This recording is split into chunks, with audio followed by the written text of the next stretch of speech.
Хочу представить вашему вниманию грандиозную скалу, сооруженную фирмой Гременджус в 2011 году.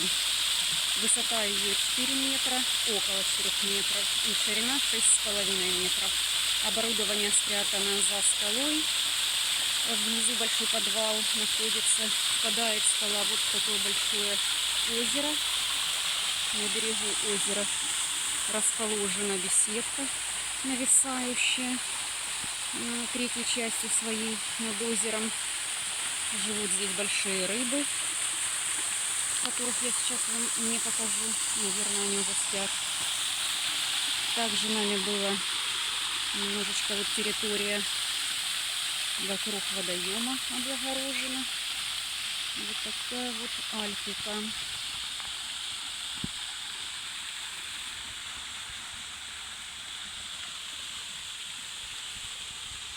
Вот так вот смотрится скала сбоку.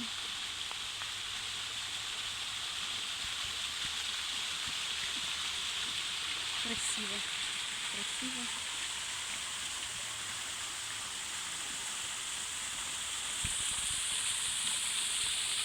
Такая маленькая Ниагара.